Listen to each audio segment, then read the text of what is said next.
Hello everyone, it's time for another ProGuides video. My name is Nathan Ng and I'd like to welcome you guys back to our channel. In today's video, we're going to be taking a good look at the Awp.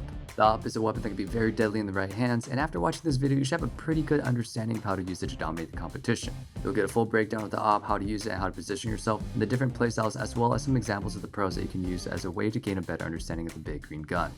But as always, we want you guys to answer the question of the day first. Today's question is, what is your favorite position to play with the Awp?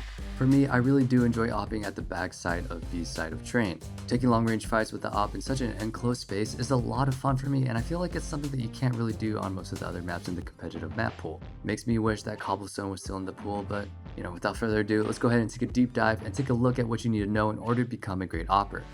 Before we tell you how to become an Awping beast, let's go ahead and take a brief overview of the Awp itself. The Awp is a high-powered bolt-action sniper rifle available on both teams, with a 10-round magazine capacity.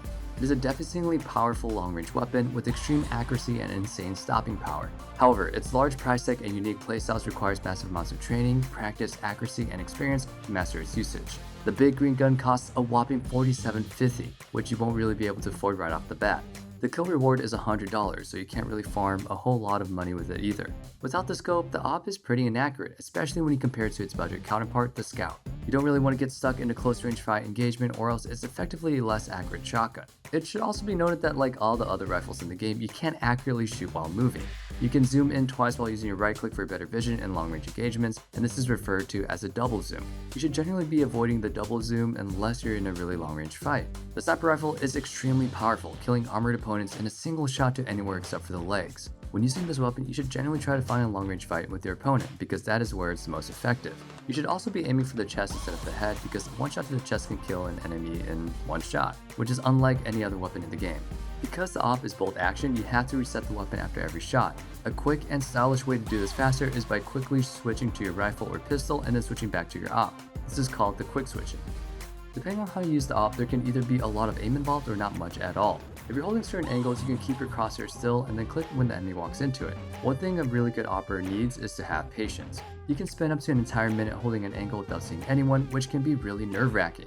On the other side of the coin, if you want to go for those aggressive plays, you're going to have to do a lot of flicking and have fast reaction times. If you guys want to improve your flicking with the Awp, I recommend that you guys go into a deathmatch server and aim away from the enemy before you scope. After you scope, try your best to flick to the target. Now, try to start out with smaller flicks and work your way up to get the hang of it. Now, with all this in mind, you should have a pretty general idea of how the weapon works. Now, let's go ahead and take a look at the guidelines for positioning with the Awp. I hinted at this previously, but as an Awper, you want to try getting long-range fights with your opponents. Because the weapon is a one-shot kill to the body at every single range, it is pretty much favorable to take long-range fights against a rifle player who would need to hit a headshot in order to kill you first. One thing that's really important when it comes to playing with the Awp is being able to reposition yourself after taking an aim duel. One of the biggest disadvantages of the weapon is that you have to only fire one shot at a time. So the enemy knows where you are, they'll be able to swarm you and then take you down. The best advice I can give anyone who wants to start Awping is that you should always play positions where you have to fall back after taking a single shot. A good example of this is on B side of Inferno. You can post up on the car and then take a shot and then fall back into the corner of Banana. Then you can go ahead and take the shot and then fall back to this corner of CT Spawn. Then you can go ahead and take a shot and then fall back to Coffin's area. By constantly changing your positions after every single shot, the teams will constantly have to guess where you are, and they won't be able to respawn as easily as opposed to you just staying in the same spot the entire time. Even if you miss your shot, it's okay to fall back. If you overcommit to a fight, you will likely get ran over by the opposing team, and your teammates will not really be happy with you. As an Awper on the terrorist side, you want to try to open up the round by getting your team an early kill. To do this, post up an angle where a CT will likely try to peek, and then take a fight or get the information early on into the round. A good example of this is the long corner of Dust 2. By posting up on the corner and holding that angle, you can open up on a kill when the CTs try to cross the pit or try to peek for a fight. If you're doing a coordinated attack with your team, you should always be towards the back of the group to either help out your opponents get trade kills, or just to post up on the angles the CTs might be rotating from. To continue with the long A example, after taking control of long, one of the things that you can do as an Awper is to scope into the CT cross area to make sure that nobody pushes through the smoke while the rest of your teammates take the bomb site. Now that you have a general idea of how to position yourself, let's go ahead and take a look at the different playstyles that you have to do to implement into your game. The most common and most reliable style of Awping in Counter-Strike is passive Awping. This aligns with most of the things I mentioned in the positioning guidelines. Passive Awpers are mobile turrets that can be placed down on one side of the map, and they sit as far back as they can and then wait for the kills. A very good example of this is Device. Device is one of the most consistent players in the game because he doesn't have to go for many crazy plays. He understands what his role is on the team and he plays that role effectively. He posts up on an angle, takes a shot, and then repositions.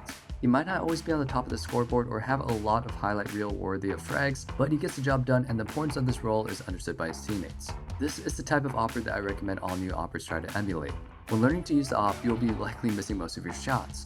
Understanding how to reposition yourself can prevent you from getting punished for missing a couple of shots. Especially if you're playing on the bomb site with less teammates, it's far more important for you to stay alive and buy time for your teammates than to be traded 1-for-1. 1-for-1 trades will always be in favor of the T side, so falling back and winning for your team is much more helpful for your teammates than overcommitting to a fight.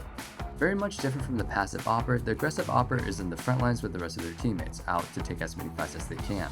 The aggressive Awper has two main objectives, first to get information and the second is to get kills. By putting aggressive Awpers in advanced positions, teams can either gather a lot of important information or just push onto the bomb site after getting the kill. For example, by throwing a flash into your Awper to peek from the balcony room in Inferno, you can look into alt middle and see what sort of setup the T's are running. If he doesn't see anyone, it's most likely that the terrorists are going towards B, and then you have one of your A players rotate over to have a better chance of holding that bomb site. Alternatively, if there's someone there, your Awper has a chance to get a free kill and then put your teammates in a 5v4.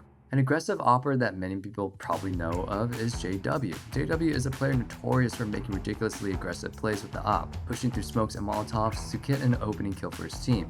However, I need to point out that JW can only get away with that because he's JW.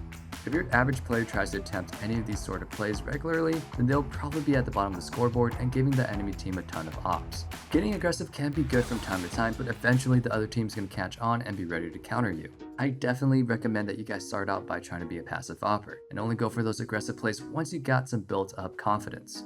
This part of the guide will be helping you guys learn the ways that Awpers can be countered. Knowing your own weaknesses allows you to prepare accordingly when the other team tries to counter you. One of the best and easiest ways to counter an Awper is to shoulder and jiggle peek.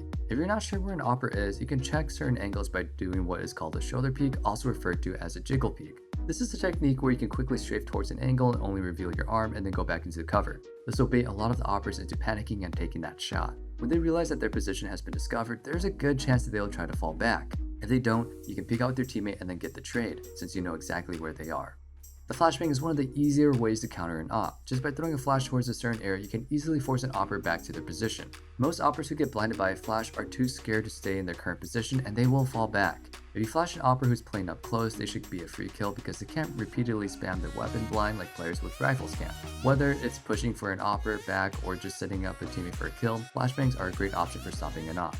Smoke grenades are another great way to counter Awpers. By throwing smokes at a certain choke point, you can deny an Awper vision into certain angles. A great example of this is top banana smoke on Inferno. With this smoke, you can prevent an Awper from being able to see down banana unless they push a smoke, which is not very smart unless you're JW. Smokes can make an Awper very uncomfortable because it's possible for someone to push through them at any time, and in a close range fight, the Awper will almost always be at a disadvantage. An extremely effective way of dealing with an Awper is a Molotov. This is the best way to force Awpers off of certain angles, because if they stay in the fire, they will probably, burn. This will most likely always force the Awper to reposition themselves, allowing your team to gain more map control. You can also catch an Awper off guard when they reposition, which is another great reason to use a molly. With that being said, that's going to end this video. Hopefully this video allowed you guys to gain a better understanding of how you can become a better Awper. If this advice helps you win your competitive match or just any match, please leave a comment below. If you guys have any other cool tips to share with the rest of the team and the community, please also leave that in the comments. Make sure to like and subscribe and hit that notification bell so you don't miss any new content from the ProGuides team. If you want to take your game to the next level, then feel free to head over to ProGuides.com, where we do have coaches for you guys to learn from. If you want to brush up on the basics, we also have a handful of courses available for you. Best of luck in your competitive matches and have a great and wonderful day. Stay safe, stay healthy, and peace.